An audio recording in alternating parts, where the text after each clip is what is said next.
Good morning sir. Good morning. Sir, जैसे कि अभी लास्ट कुछ पॉडकास्ट में हम लोगों ने बहुत सारी टॉपिक्स पे डिस्कशन करी, जो कि हमारे व्यूवर हैं, जो हमारे सब्सक्राइबर हैं, वो पूछे बहुत सारे सवाल और हमने बहुत ही अच्छे से उन सवालों के जवाब दिए। और भी बहुत सारे क्वेश्चंस उनके आए हुए हैं और भी बहुत उत्सुकता हुई जब से ये पॉडकास्ट चालू हुआ, तब से और भी बहुत सारे लोगों के क्वेश्चंस आए। तो आज हम कुछ क्वेश्चंस को उसमें कवर करेंगे। एक मोस्ट इम्पॉर्टेंट क्वेश्चन जो ऑडियंस की तरफ से आया हुआ है कि यार हमने प्लानिंग भी कर ली, एग्जीक्यूशन भी कर लिया, प्रोडक्ट भी लॉन्च कर दिया। अब मेन जो चीज़ है कि यार जो मेरा प्रोडक्ट है उसकी R&D किस तरीके से करें। लेट्स सपोज प्रोडक्ट हमने फाइंड आउट भी कर दी, अब हमें R&D करना है कि प्रोडक्ट चलेगा कि नहीं चलेगा, कैसा मार्केट है, क्या और हम उसमें कर सकते हैं। तो उसके बारे में थोड़ा आप चलकर। राइट। देखो, बहुत सारे बिजनेसमैन है ना, ये एक दिमाग में क्वेश्चन होता है कि मेरी प्रोडक्ट को मैं लॉन्च कब करूं। प्रोडक्ट बना लिया, अब लॉन्च करूं कि नहीं करूं। तो मैनेजमेंट की लैंग्वेज में ना एक टर्म आता है MVP, मिनिमम वाइबल प्रोडक्ट। इसका मतलब ये होता है कि आपने एक प्रोटोटाइप, मतलब कि एक आपने सैंपल तैयार किया। आप जो भी प्रोडक्ट लॉन्च करना चाहते हो, आपने वो सैंपल तैयार किया। अब सैंपल तैयार करने के बाद आप उसको लॉन्च करो, जिसको कहते हैं MVP। आप उसको मार्केट में लेकर जाओगे, कस्टमर को दोगे, कस्टमर उस चीज़ को यूज़ करेगा और आप उससे फीडबैक कलेक्ट करो। तो जब आपने कस्टमर को दिया, कस्टमर से फीडबैक कलेक्ट किया और कस्टमर के फीडबैक के हिसाब से आप उसको इम्प्रूव करते जाओ। अधिकतर लोगों को मैंने देखा हुआ है, जो है ना कहीं एक माइंड में एक थॉट लेकर चलते हैं कि जब तक मेरा है ना परफेक्ट नहीं होगा तब तक मैं लॉन्च नहीं करूँगा, जब तक मेरी सारी चीज़ें बेहतर नहीं हो जाएंगी तब तक मैं शुरू नहीं करूँगा। और यही एक सबसे बड़ा माइनस पॉइंट होता है किसी भी बिजनेसमैन के लिए, क्योंकि आप कभी भी बेहतरीन प्रोडक्ट बना ही नहीं सकते हो कस्टमर से फीडबैक लिए बिना। क्योंकि अल्टीमेटली मानो एज एग्जांपल कि कोई भी ग्राहक ऐसा है या कोई भी प्रोडक्ट है जिसको मैं लॉन्च कर रहा हूँ, तो मैं मेरे हिसाब से परफेक्ट बना चुका हूँ, लेकिन वो चीज़ें जब तक कस्टमर यूज़ नहीं करेगा तब तक पता कैसे चलेगी कि कस्टमर यूज़र फ्रेंडली है या नहीं है। तो वो कस्टमर ही बताएगा। तो मुझे मेरी प्रोडक्ट को कस्टमर के पास लेकर जाना पड़ेगा। तो सबसे पहले और सबसे मोस्ट इम्पॉर्टेंट जो रिक्वायरमेंट है कि आप एज सुन एज पॉसिबल एक MVP बनाओ, एक प्रोटोटाइप बनाओ और उसको लॉन्च करो मार्केट में।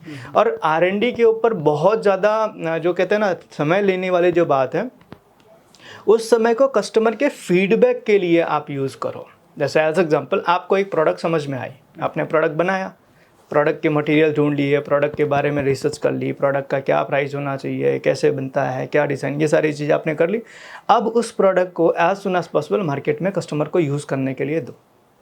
और कस्टमर जैसे ही उसको यूज़ करेगा, उसको जो जो तकलीफ़ आएगी, जो जो चैलेंजेस आएंगी, उस चैलेंजेस का फीडबैक आप कलेक्ट करो और उस प्रोडक्ट को इम्प्रूव करते जाओ। जैसे कि आप सबने बहुत सुना होगा कि पहला प्रोडक्ट फाइनल प्रोडक्ट नहीं होता है। इसका मतलब ये होता है कि आप है ना जो बना रहे हो, आपने कितना भी बढ़िया क्यों ना चीज़ बनाई होगी, वो कस्टमर के पास जाएगा। अगर कस्टमर उसको एक्सेप्ट करेगा तो ही ये माना जाएगा कि आपने एक अच्छी चीज़ बनाई है। तो आप सबसे पहले R&D करने के ऊपर बहुत ज़्यादा समय देने की जगह उस प्रोडक्ट को as soon as possible market में लॉन्च करो और कस्टमर से जो फीडबैक आता है ना, इम्प्रूवमेंट के ऊपर ज़्यादा फोकस करो। तो बहुत ज़्यादा R&D के ऊपर समय देने की जगह इन चीज़ों को करेंगे तो हम as soon as possible customer के फीडबैक के हिसाब से हम प्रोडक्ट को और बेहतर बना पाएंगे। बहुत जगह पे देखा भी गया है, क्योंकि बहुत सारे ऐसे जो बिजनेसमैन रहते हैं वो अपने प्रोडक्ट तो लॉन्च कर देते हैं, तो जैसे कि आपने बताया बहुत अच्छी पॉइंट है कि वो फीडबैक नहीं लेते हैं। नॉर्मल सा पूछ लेते हैं कैसा प्रोडक्ट, क्योंकि प्रोडक्ट तो उन्होंने अपने हिसाब से डिज़ाइन किया हुआ है, बट वो मार्केट क्या बोल रही है, मार्केट के हिसाब से फिट बैठ रही है कि नहीं बैठ रही है, ये फीडबैक के ही ऊपर डिपेंड करेगा। तो इसमें जो मोस्ट इंपॉर्टेंट जो रोल हो जाता है फीडबैक का, कि फीडबैक का एक सिस्टम आप बनाइए और तब जाके प्रोडक्ट को आप सही तरीके से डिज़ाइन कर पाएंगे। और एक चीज़ और जो इसमें करने की ज़रूरत है, जैसे फीडबैक के बारे में बताया आपने, तो कई बार मैंने लोगों को देखा हुआ कि फीडबैक ना वर्बली लेते हैं, कैसा लगा मेरा प्रोडक्ट। तो जाहिर सी बात है, आप मेरे को पूछोगे सर मैं कैसा लग रहा हूँ, तो आप सिंपल से यही बोलोगे अच्छा लग रहा है। तो मुझे ना वो चीज़ नहीं जाननी है कि अच्छा लग रहा हूँ, ये अच्छा आपकी प्रोडक्ट है। मुझे वो जानना है कि इम्प्रूवमेंट कहाँ करना है। तो इम्प्रूवमेंट करने के लिए मैं कुछ क्वेश्चनर तैयार करूं, कि जैसे मैंने किसी प्रोडक्ट के बारे में कस्टमर से फीडबैक लेने के लिए प्लान किया, तो मुझे कुछ क्वेश्चन तैयार कि मेरे प्रोडक्ट में कौन सी चीज़ आपको पसंद आई, product, design, quality, price, brand, क्या पसंद आया। तो लोग उस पर टिक करने के लिए कि भाई मुझे ये पसंद आया। देन सेकेंड, कि मेरे वहाँ पे कौन सी चीज़ पसंद नहीं आई, यही 5 चीज़ डालो कि प्रोडक्ट, डिज़ाइन, प्राइस, मार्केटिंग या फिर जो भी है ये डालो। मेरे वहाँ पर कौन सी चीज़ें आपको लगती है मुझे और बेहतरीन करने की ज़रूरत है, तो ये 5 चीज़ डालो। तो ये सब 5 चीज़ों में से जिस पर टिक करेंगे ना, और मेजॉरिटी जिसके ऊपर आएगा टिक, आप समझ सकते हो कि भाई हाँ, कस्टमर जो है ना इस चीज़ के बारे में फीडबैक दे रहा है कि भाई यहाँ पर आप इम्प्रूवमेंट करो, ये आपकी अच्छी है, ये वीक है, और यहाँ पर इम्प्रूवमेंट की रिक्वायरमेंट है। तो आपको फीडबैक ना आपको रिटर्न में लेने की ज़रूरत है। जनरली जो है ना 2-4 लोगों से बात करते हैं कि सर मेरा प्रोडक्ट कैसा लगा, तो बोल दिए बहुत अच्छा लगा, तो हम खुश हो जाते हैं, अरे बहुत अच्छा मेरा प्रोडक्ट है। नहीं, हो सकता है कि आपको खुश करने के लिए आपके बारे में वो बंदा अच्छा बोल रहा हो, है ना। तो आपको रिटर्न में फीडबैक लेना चाहिए ताकि आप अपने फीडबैक के हिसाब से प्रोडक्ट के अंदर जो इम्प्रूवमेंट करना है वो कर सकते हैं। ने जो सर सिस्टम बताया ना फीडबैक लेने का, मैं तो बोल रहा हूँ कि ये बहुत ही वैल्यूएबल सिस्टम आपने बताया है। लोग बहुत लाखों रुपए लेते हैं ऐसे सिस्टम्स बनाने के लिए। तो आज आपने जो फ्री में बताया लोगों को, तो इसे बहुत ज़्यादा हेल्पफुल मिलेगा, क्योंकि क्या होता है कि लोग प्रोडक्ट की डिटेलिंग में नहीं जाता है। राइट। क्या डिटेलिंग में क्या क्या चीज़ें अच्छी लग रही हैं। अगर किसी ने हमें फीडबैक दिया कि अच्छे लग रहे हो, तो हमने ये नहीं सवाल पूछा मेरी क्या कौन सी ऐसी चीज़ जो आपको अच्छी लगी। बिल्कुल। तो डिटेलिंग में थोड़ा हमें जाके काम करने की ज़रूरत है। बिल्कुल बिल्कुल बिल्कुल। तो ये बहुत ही अच्छे तरीके से आपने समझाया कि प्रोडक्ट की R&D कैसे करें, अपने प्रोडक्ट की फीडबैक कैसे लें। बहुत ज़्यादा हेल्पफुल मिलेगा हमारी ऑडियंस को। अब इसके बाद नेक्स्ट स्टेप आता है कि हम अपने प्रोडक्ट की मार्केटिंग किस तरीके से करें, क्या क्या ऐसी स्ट्रेटजी बनाएं कि लोगों के अंदर ज़्यादा अवेयरनेस हो, लोग हमारे प्रोडक्ट को अडॉप्ट करें, लोग देखें हमारे प्रोडक्ट को, एटलीस्ट टेस्ट करने के लिए देखें। तो क्या ऐसी मार्केटिंग स्ट्रेटजी किसी भी एक प्रोडक्ट के लिए कौन कौन सी चीज़ें पे बन सकती है। राइट। अब देखो, मार्केटिंग के अंदर बहुत सारे लोग हैं ना, जब मार्केटिंग की बात आती है तो लोग क्या बोलते हैं, अरे बड़े बड़े होर्डिंग लेने पड़ेंगे, न्यूज़पेपर में ऐड देने पड़ेंगे, टीवी पे कमर्शियल ऐड चलाने पड़ेंगे, और ये सारी चीज़ें करनी पड़ेगी। नहीं, मार्केटिंग का मतलब बड़े बड़े ऐड देना नहीं। मार्केटिंग का मतलब आपकी चीज़ आपके ग्राहक तक पहुंचाने का एक तरीका। अब वो कोई भी तरीका हो सकता है। अब एज एग्जाम्पल मानो कि मैं आपको बोलूँ आपको मुंबई जाना है, तो ज़रूरी थोड़ी है कि आप फ्लाइट लेकर ही जाओ। There is a lots of way. आपको आपके बजट के हिसाब से, आपको आपके टाइमिंग के हिसाब से आपको अपना तरीका ढूंढना पड़ेगा। तो मार्केटिंग करने का सिंपल, हम आपकी प्रोडक्ट के बारे में एक आपकी कस्टमर को आपकी चीज़ पहुंचाए। जैसे अभी हम रिसेंटली किसी पर्सन के साथ में हम डिस्कशन कर रहे थे, हमारे टीम मेंबर बोले वो पहले कहीं किसी कंपनी में काम करते थे, तो बोले सर हमारे वहाँ पर हम सिगरेट बेचते थे, हम सिगरेट मैन्युफैक्चरिंग करते थे, तो अब टोबैको की प्रोडक्ट जो है ना हम कमर्शियल ऐड तो दे नहीं सकते हैं, तो हम क्या करते थे कि जो पान का गल्ला है, दुकान है, वहाँ पर जाके वो टेस्टिंग करवाते थे और वहाँ से कस्टमर का फीडबैक लेते थे। प्लस वहाँ से मार्केटिंग भी होती थी, किसी को अच्छा लगा तो बोले यार मेरे को ये चाहिए, तो वहाँ से उनकी सेल भी हो जाती थी और उनका डेटा भी मिल जाता, उनको रिपीट सेल किया। तो it is a kind of marketing. कोई ज़रूरी नहीं है कि मार्केटिंग के लिए आप बहुत बड़ी बड़ी चीज़ें करो, ये छोटी छोटी चीज़ें करके आप कर सकते हैं। एज एग्जांपल मानो कि आज मार्केटिंग करने का सबसे बेस्ट तरीका है कि बड़े बड़े इन्फ्लुएंसर हैं, ठीक है, जो सोशल मीडिया के ऊपर हैं, जो बहुत जगह पर अच्छे खासे हैं, तो आपकी कोई प्रोडक्ट उनको यूज़ करने के लिए दो।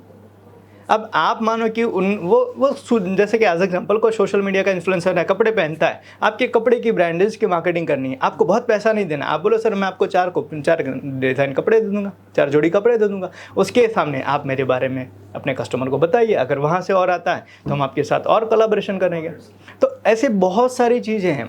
और एक सबसे बढ़िया चीज़ मैं आपको बताता हूँ जो हमने बहुत कंपनी में इम्प्लीमेंट किया हुआ है कि एज एग्जांपल मानो आप कोई होर्डिंग लेते हो, तो होर्डिंग का एक कॉस्टिंग आती है कि भाई 50,000 लाख 1.5 लाख रुपए की कॉस्टिंग आती है।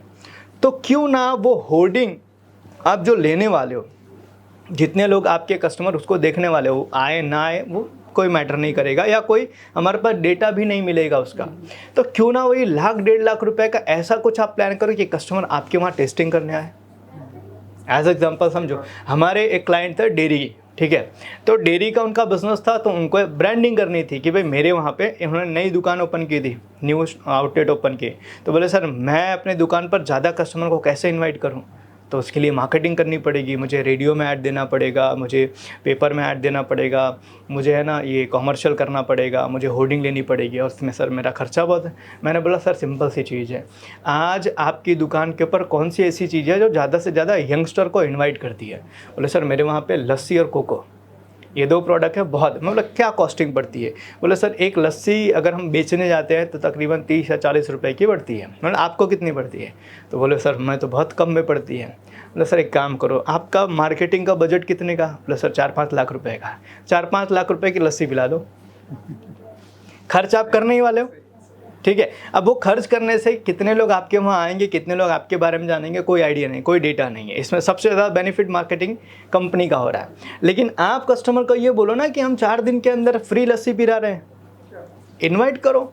और वो जब उन्होंने कैंपेनिंग लॉन्च किया, उनके वहाँ पर इतने सारे लोग आए जिन्होंने लस्सी तो पिया ही, साथ साथ में उनकी up selling and cross selling भी हुई। मतलब कोई लस्सी पीने आया तो वो और भी तो देखेगा ना कि यार लस्सी के अलावा ये और क्या रखते हैं, तो भाई दही है, छाछ है, इनके यहाँ पे पनीर है, इनके यहाँ मिठाई है, इनके यहाँ पे ड्राई फ्रूट है, तो कुछ ना कुछ उनके वहाँ से चीज़ें बिकी। तो 10-20 रुपए की कॉस्टिंग एक पर्सन के पीछे गया, लेकिन वहाँ से उनका रेवेन्यू भी जनरेट हुआ, पहला। दूसरा, मार्केटिंग भी हुई। और तीसरी सबसे बड़ी चीज़, जो बहुत पब्लिसिटी हुई उस एरिया के अंदर, अरे यार ये लोग 4 दिन से, हाँ 4 दिन से लस्सी फ्री पिला रहे हैं। तो मार्केटिंग करने का तरीका ये देखो, आज है ना, मार्केटिंग का मतलब ये नहीं है कि आप बहुत पैसा खर्च करो। मार्केटिंग का मतलब सिंपल सा है, स्मार्ट आइडियाज़ ढूंढो कि कैसे आप अपने बिजनेस के बारे में ज़्यादा से ज़्यादा मार्केटिंग कर सकते हो, ज़्यादा से ज़्यादा लोगों को बता सकते हो। एक अपने क्लाइंट थे जिनका गैरेज था, जो सर्विस वगैरह करते थे गाड़ियों की। तो उन्होंने बोला सर अभी बारिश आने वाली है, तो बारिश के अंदर ना मेरा बिज़नेस थोड़ा कम होगा, तो सर क्या कर सकते हैं। मैंने बोला सर बहुत सिंपल है, आपके पास सोशल मीडिया। बोले हाँ सर। मैंने बोला एक काम करो, 4-5 लाइव वीडियो करो और ये बताओ कि बारिश आने वाली है, बारिश आने से पहले अगर ये 4 चीज़ अपनी गाड़ी में आप नहीं करवाओगे तो बारिश में आपकी गाड़ी बंद होगी, और ये 4 चीज़ करोगे तो आपकी बंद नहीं होगी। बारिश आने से पहले ये चीज़ आप करोगे तो आपको बारिश के अंदर कभी तकलीफ नहीं आएगी। तो ये सारी प्रॉब्लम जो है ना लोगों को होने वाली है, लेकिन पता नहीं है, बताएगा कौन? आप बताओ।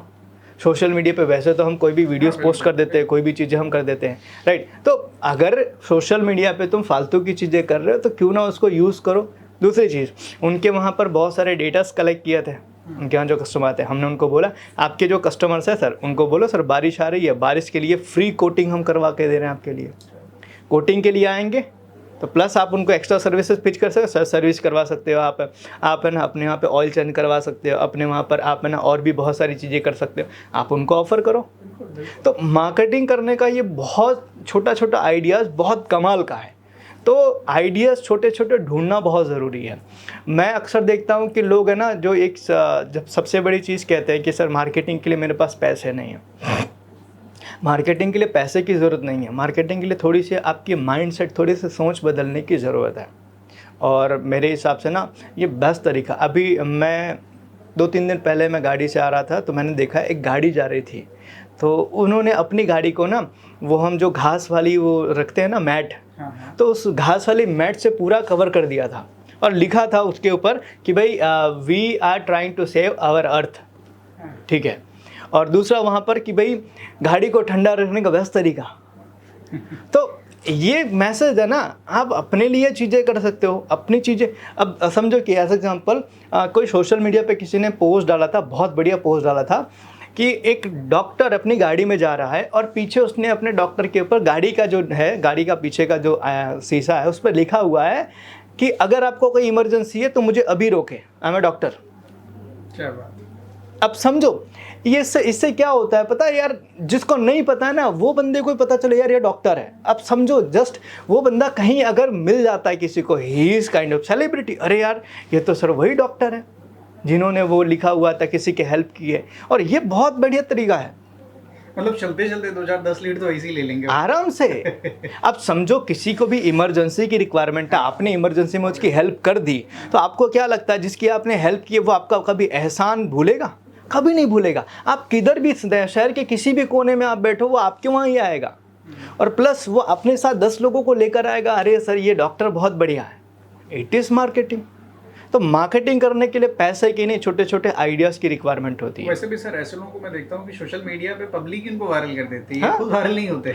एग्जैक्टली है ना, ये खुद वायरल नहीं होते, इनको पब्लिक वायरल कर देती है। राइट। अच्छा, इन सबसे सर एक चीज़ और निकल के आती है कि जैसे कि बहुत सारे बिजनेसमैन जो ट्रेडिशनली भी मार्केटिंग के बारे में सोच रहे थे कि यार मुझे होर्डिंग लगवानी पड़ेगी, सोशल मीडिया पे बहुत ज़्यादा मार्केटिंग करने की रिक्वायरमेंट है, बट इस वीडियोस मुझे लगता है बहुत ज़्यादा, अब जैसे आपने 4 आइडियाज़ बताए और वो खुद 4 आइडिया बैठ के घर पे सोचेंगे हाँ यार मैं ये कर सकता हूँ। इस वीडियो से बहुत हेल्पफुल मिलने वाली लोगों को। तो एक बहुत ही अच्छा तरीका आपने बताया मार्केटिंग का, क्योंकि ट्रेडिशनली ना जाके आप कुछ स्मार्टली आइडिया निकालो मार्केटिंग के, क्योंकि आए दिन ना सोशल मीडिया पे कुछ ना कुछ चीज़ें मार्केट हो ही रहती हैं, कोई ना कोई चीज़ें वायरल हो ही रहती हैं। तो हम क्या ऐसी एक्टिविटी करें, हम क्या अपने प्रोडक्ट को ऐसी एक्टिविटी में लेके जाएं ताकि हम भी लोगों के नज़र में आएँ। तो बेस्ट तरीका है, अगर ये सारे अप्लाई करते हैं लोग तो काफ़ी ज़्यादा बेनिफिट्स उसमें मिलेंगे। अब नेक्स्ट आते हैं सर कि जैसे कि मार्केटिंग भी कर दी है, हमें ऑर्डर भी मिलने लग गए, अब हमें रिपीटेड ऑर्डर कैसे मिले? मेन क्वेश्चन वही होता है। जैसे कि होता है कि नए नए मार्केट में तो हम प्रोडक्ट अपना बेच देते हैं, चलो एक बार तो खरीद लिया, बट उसको रिपीट ऑर्डर कैसे मिले? क्योंकि मेन चैलेंज आजकल लोगों को वही है कि सर एक बार कस्टमर आया फिर दोबारा आया नहीं, या एक बार मैं कोई प्रोडक्ट या सर्विस बेचने गया फिर दोबारा उसने लिया नहीं, तो उसके लिए हम क्या कर सकते हैं? अधिकतर लोगों का ये सवाल होता है कि सर एक बार बेच दिया लेकिन दोबारा कैसे बेचें। तो देखो, दोबारा बेचने का भी बहुत सिंपल सा तरीका है, इसमें बहुत कोई लॉजिक नहीं है। आप कस्टमर को याद करो। प्रॉब्लम क्या होती है पता है, आप कस्टमर को तभी फ़ोन करते हो जब आपको बेचना होता है, और कस्टमर को भी समझ में आता है इसको बेचना है इसलिए फ़ोन किया। तो बीच में आप 2-4 फ़ोन और भी करो ना उनको, आपका कुछ नहीं जाएगा। लेकिन उस बंदे को जब आपका फ़ोन जाएगा ना तो ये फीलिंग नहीं है, वाइब नहीं आएगी कि यार बेचने के लिए फ़ोन किया है। मैं कहीं पर स्टाफ की ट्रेनिंग कर रहा था, तो मैंने उनसे बोला कि भाई आपका कस्टमर आपके वहाँ दोबारा क्यों नहीं आता है, या फिर आपके वहाँ पे आपका सेल ज़्यादा नहीं हो रहा है। उसकी सबसे बड़ी वजह ये है ना कि आप उस कस्टमर को तभी फ़ोन करते हो जब या तो पैसा लेना होता है या तो बेचना होता है, दो में से एक ही कारण होता है। तो आप बीच में उसकी एनिवर्सरी आती है, उसका बर्थडे आता है, उसके घर में कोई फंक्शन आता है, आपके घर पे कोई फंक्शन होता है या आपकी कंपनी कोई फंक्शन होता है, आप याद ही नहीं करते हो। तो कस्टमर को ऐसा लगता है कि यार ये सिर्फ है ना काम होता है तभी याद करते हैं। आप एक समझो, आपका कोई भी दोस्त है ना, कोई भी दोस्त है जिसको आप रैंडमली याद नहीं करते हो ना, जब काम पड़ेगा तभी याद करोगे तो अक्सर कर वो बहाने मार के निकल जाएगा। क्यों? कि उसको भी ये चीज़ बहुत बुरी लगती है कि यार ये बंदा मुझे तभी याद करता है जब उसको काम होता है। और आज लोग ये नहीं चाहते हैं। आज आप किसी दोस्त के साथ में रिलेशन में हो, किसी दोस्त के साथ आपकी दोस्ती अच्छी है, आप उससे लगातार मिलते हो, लगातार कनेक्टेड रहते हो, जुड़े रहते हो, तो कभी भी आपको ज़रूरत होती है वो आपके साथ खड़ा रहता है। समझो चीज़ को। और कस्टमर भी आज ये चाहता है मेरे को अपना दोस्त बनाओ ना, मुझे भी आप टाइम टू टाइम याद करो, मुझे भी टाइम टू टाइम आप ना रिमाइंड करो, मुझे भी टाइम टू टाइम आप अपने साथ एंगेज रखो।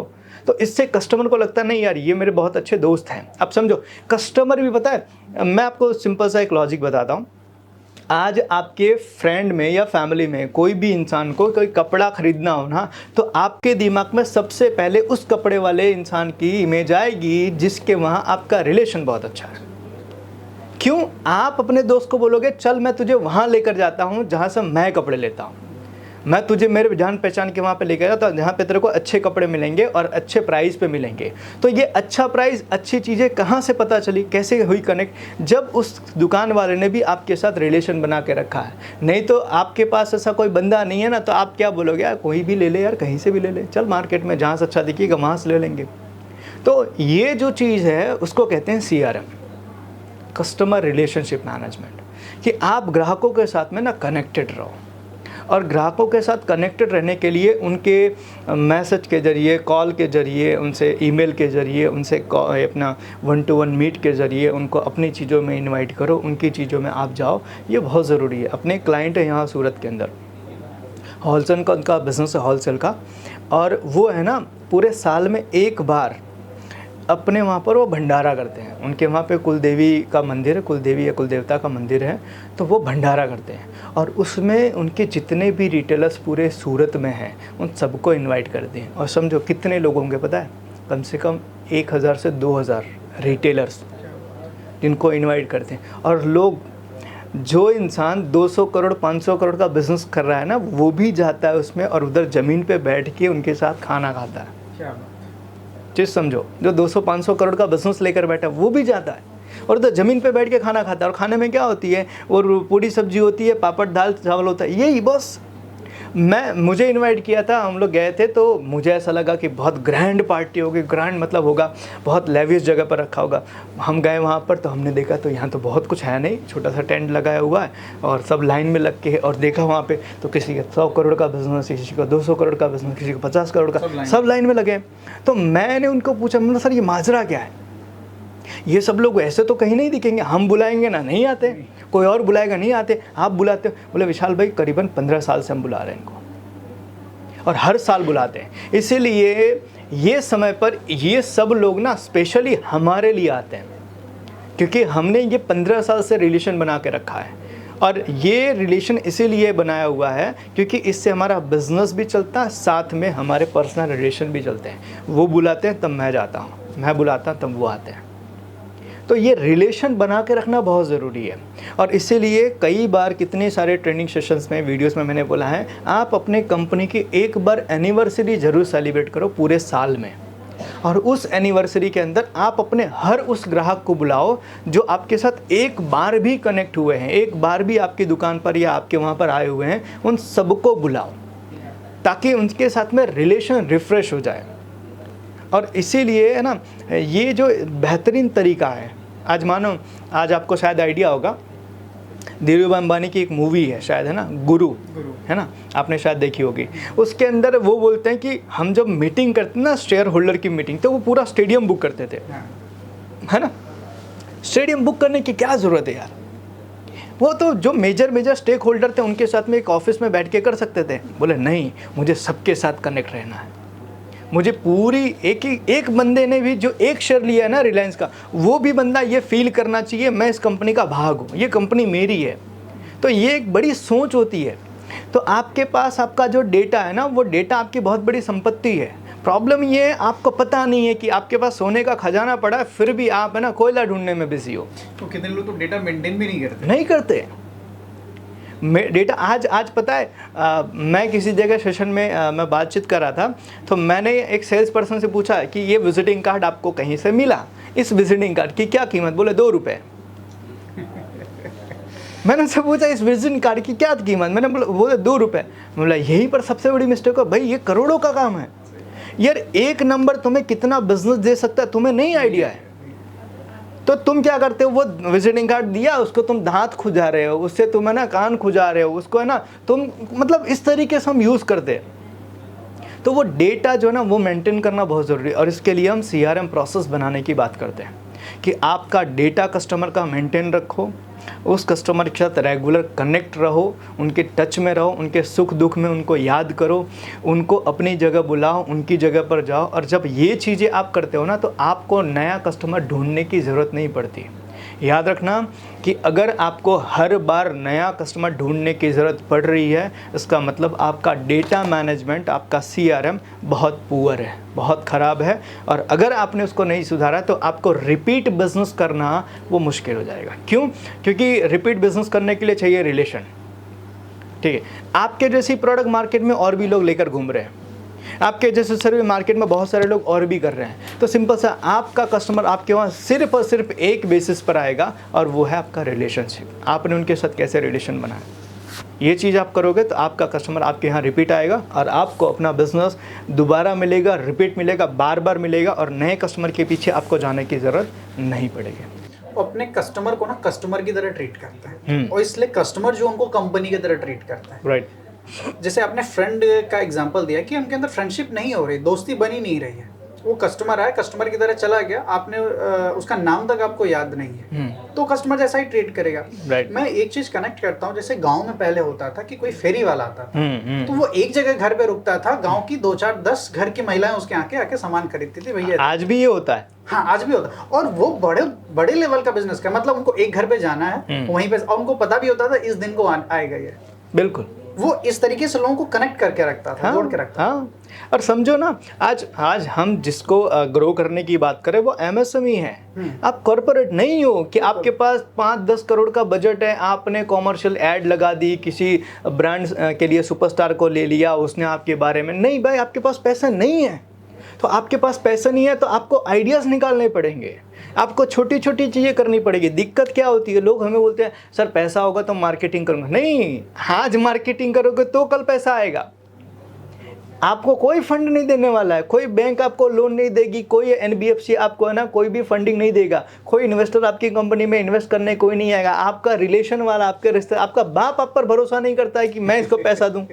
आज की परिस्थिति ये है MSME की। सही बात है। समझो चीज़ को।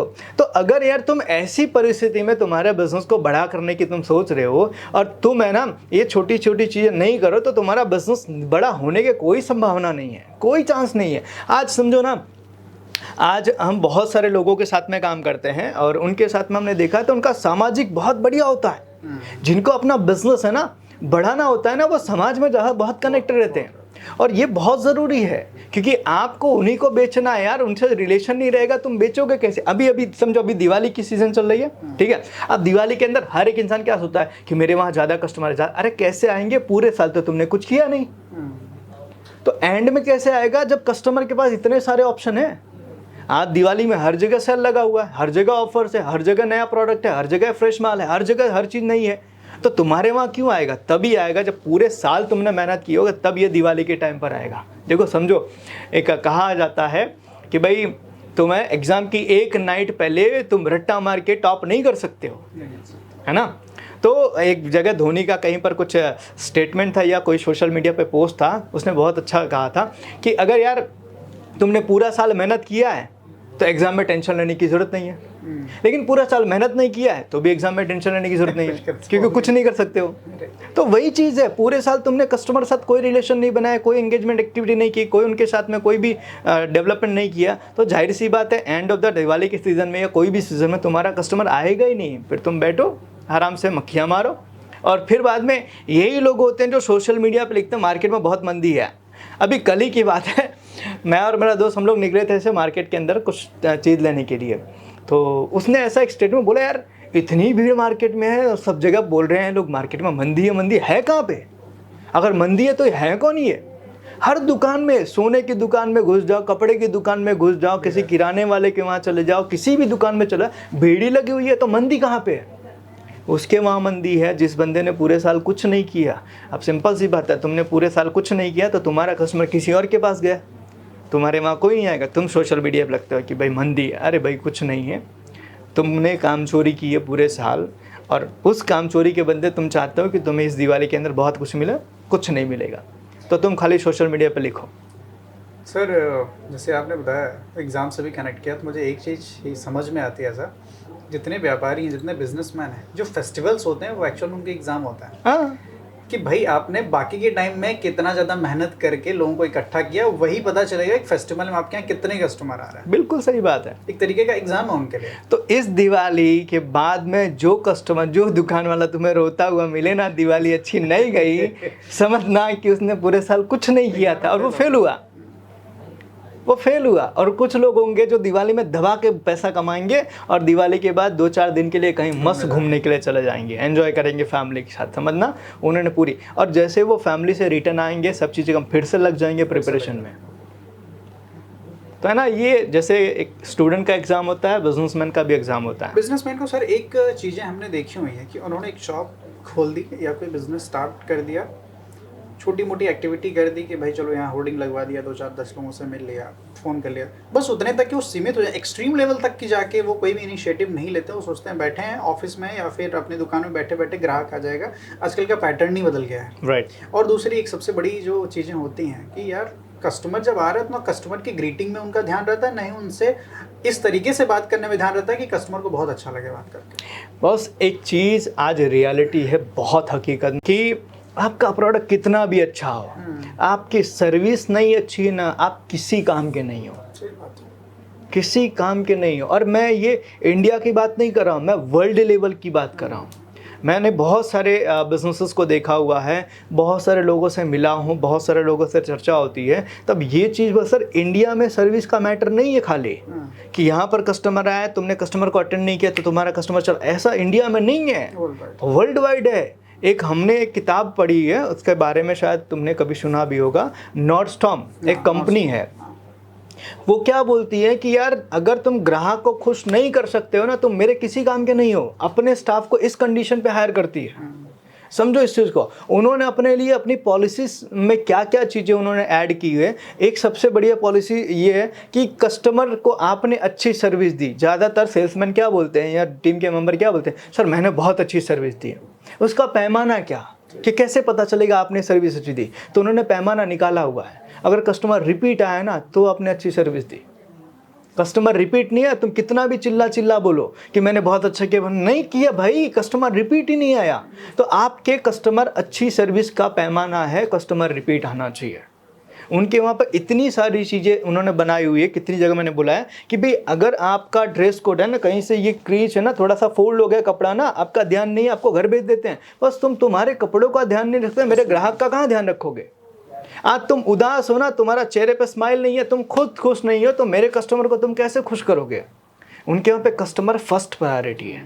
और आज देखो ना, आज वर्ल्ड की जो सबसे बड़ी कंपनियां हैं वो इनके ऊपर कितना काम करती हैं। आज अमेज़ोन को देखो, प्रोडक्ट यूज़ करो, ना समझ में आए 7 डेज़ के अंदर विदाउट एनी क्वेश्चन रिटर्न कर दो, और इसीलिए इतनी बड़ी कंपनी हुई है। आज गूगल इसके ऊपर कितना काम करता है, कंटिन्यूसली फीडबैक ले रहा है, कंटिन्यूसली जहाँ जहाँ पे उनको लग रहा है कि कस्टमर को यहाँ प्रॉब्लम है उसको सॉल्व कर रहा है। एक सिंपल सा है, एक किताब हमने पढ़ी थी, CK प्रहलाद की है, गरीबी हटाएं मुनाफा कमाएं, है ना। CK प्रहलाद बहुत बढ़िया एक तरह के बिजनेस कंसल्टेंट ऑथर हैं, और उन्होंने बहुत सारी चीज़ों को कंसल्ट किया है, जो फॉर्च्यून 500 उसमें बहुत सारी कंपनी। तो वो ऐसा बताते हैं कि भाई तुम है ना लोगों की समस्या दूर करोगे ना, तो ही तुम पैसे बना सकते हो। और आज का ये सबसे बड़ा, तुम्हारा प्रोडक्ट तुम्हारा मेन प्रोडक्ट नहीं है, तुम्हारी सर्विस तुम्हारी मेन प्रोडक्ट है। क्योंकि आज तुम जो प्रोडक्ट लेकर बैठे हुए ना, वो मार्केट में 50 लोग और लेकर बैठे हैं। मुझे बहुत सारे लोग पूछते हैं ये सवाल कि सर मेरा कॉम्पिटिटर है ना, मेरी प्राइस को इतना कम करके बेच रहा है, मैं और कम करूँ। मैं बोला सबसे ज़्यादा आप लोग अपना नुकसान करोगे।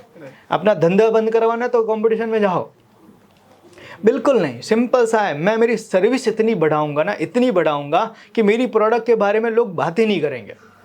पैसा तो मुझे मेरी सर्विस का लेना है, और वो सर्विस डिलीवर करो।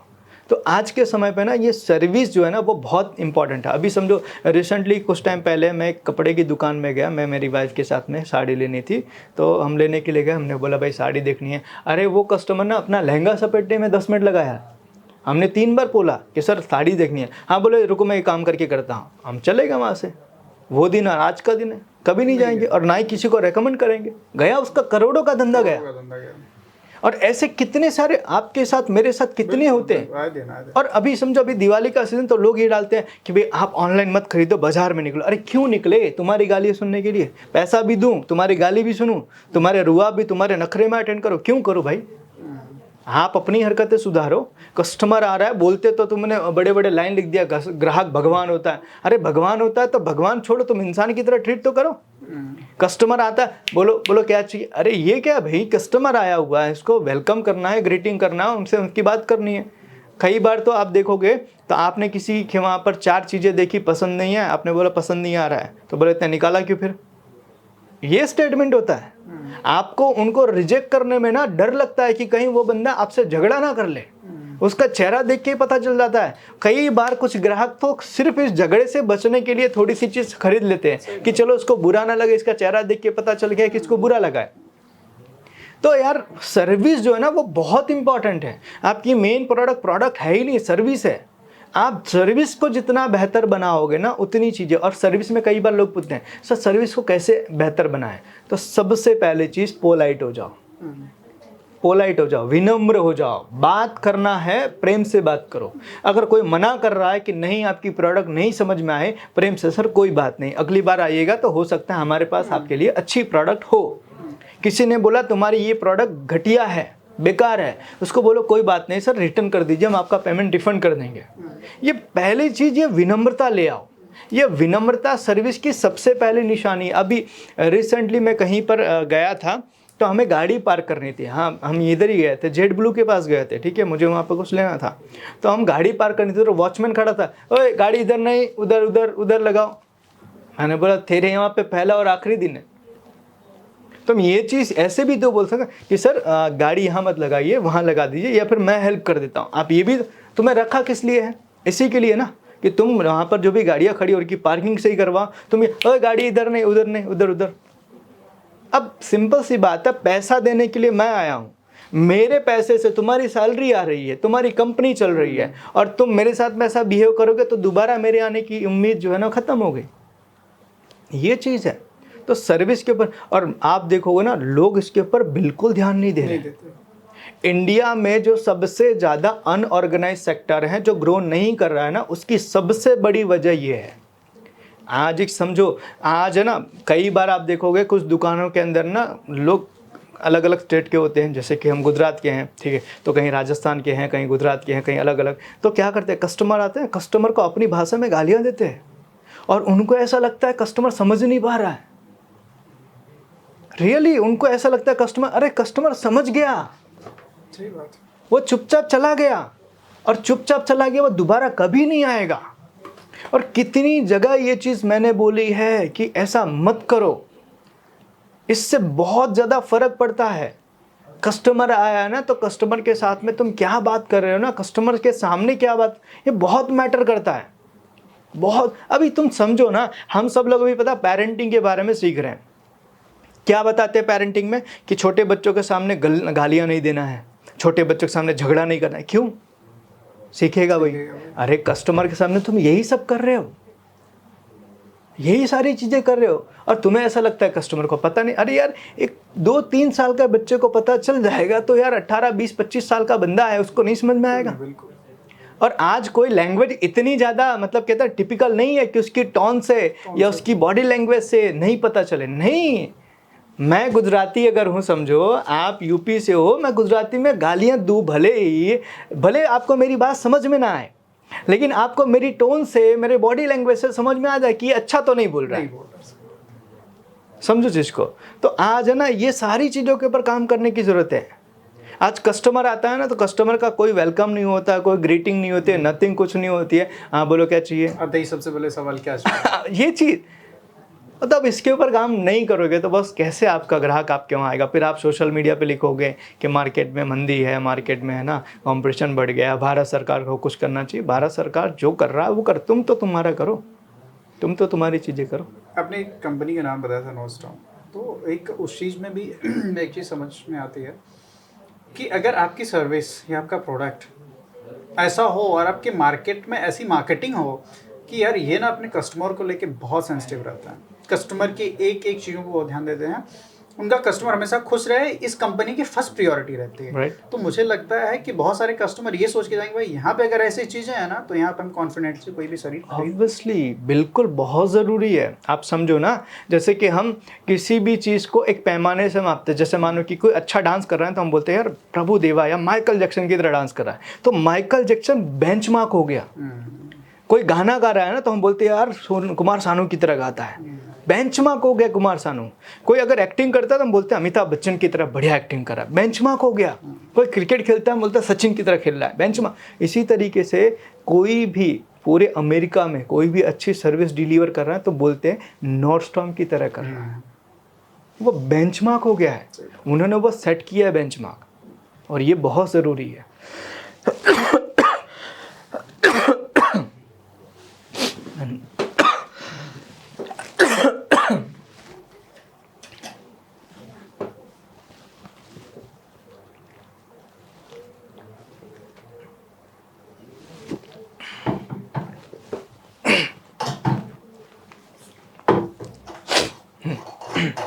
तो जैसे कि जो बिजनेसमैन हैं उनको ऐसा लगता है कि यार हम छोटे व्यापारी हैं तो हम ऐसी वैसी चीज़ें नहीं कर सकते, बट एक्चुअल में ये चीज़ें उन्हीं के लिए है क्योंकि वो बड़ी चीज़ें नहीं कर पाते। हाँ, वो हमेशा ये सोचते हैं कि यार होगी तो बड़ी चीज़ें होंगी, बाकी इन सारी चीज़ों में कुछ नहीं रखा हुआ है।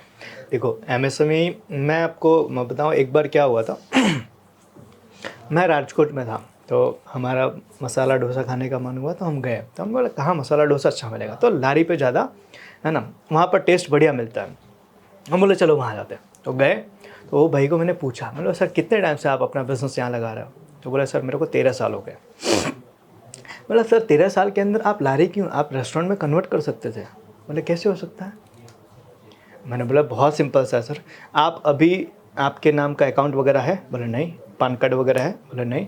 आपके पैसे वगैरह आप जो लेते हो, जो खरीदते हो, कैसे करते? बोले कैश में करता हूँ। बोला सिंपल सा सर, एक सीए के पास जाओ, उसको बोलो मेरे को एक कंपनी बनानी है, ठीक है, प्रॉपराइटरशिप पे कंपनी रजिस्टर करो, आपको पान कार्ड आ जाएगा, पान कार्ड से आप है ना बैंक अकाउंट ओपन कर लोगे, और उसके साथ में आप जितना भी ट्रांजेक्शन हो रहा है वो आप अपने अकाउंट से करो।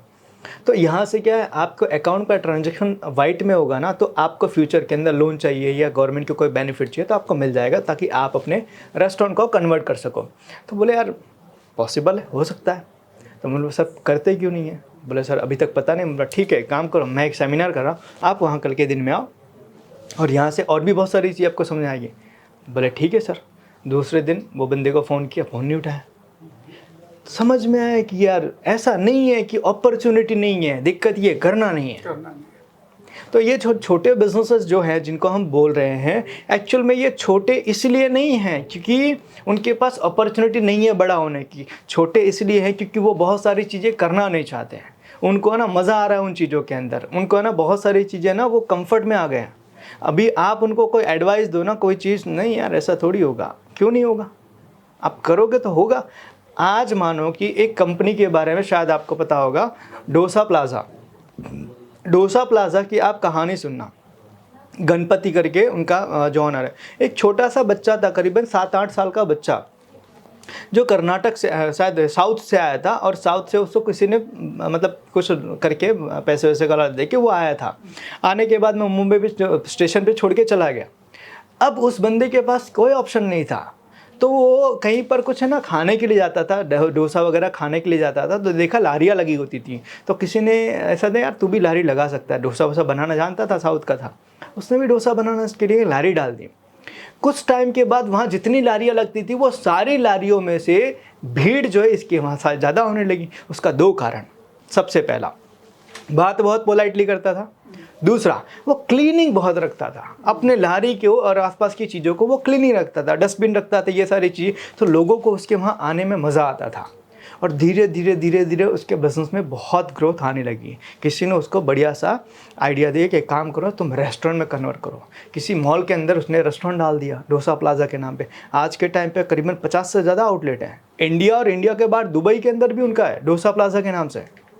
तो यार वो बंदा छोटा ही था, लारी से शुरू की थी, कहाँ से कहाँ पहुँच गया। करीबन 150-200 करोड़ का उनका बिजनेस है।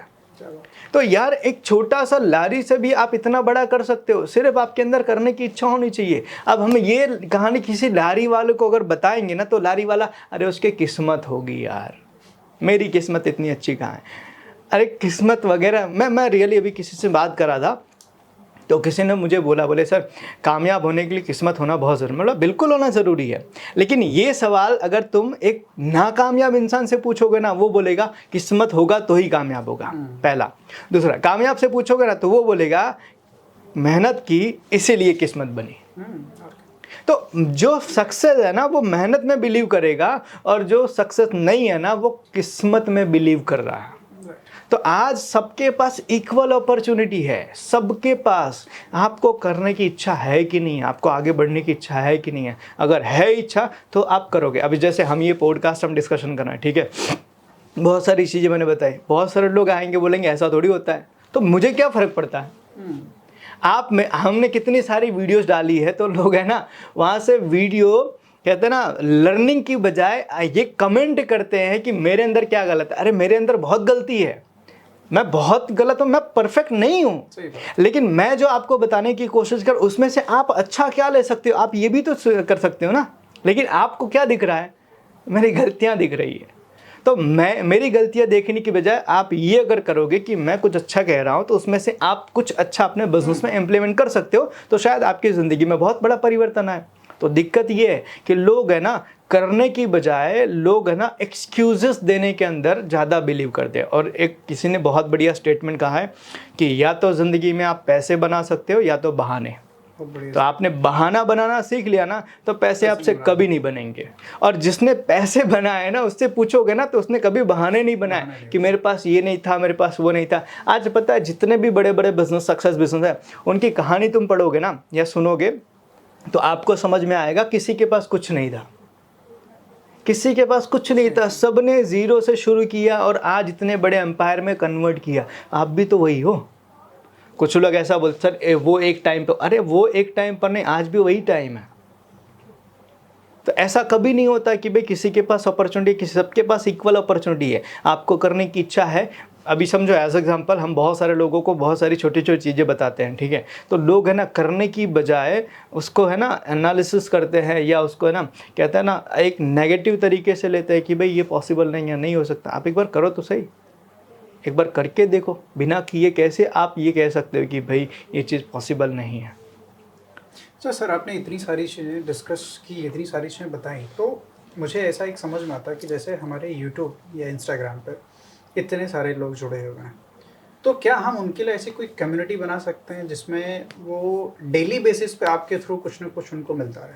देखो उसके लिए ना एक बहुत अच्छी चीज़ हमने इनिशिएटिव लिया है, हमने एक गुरुकुल क्लब करके लॉन्च किया।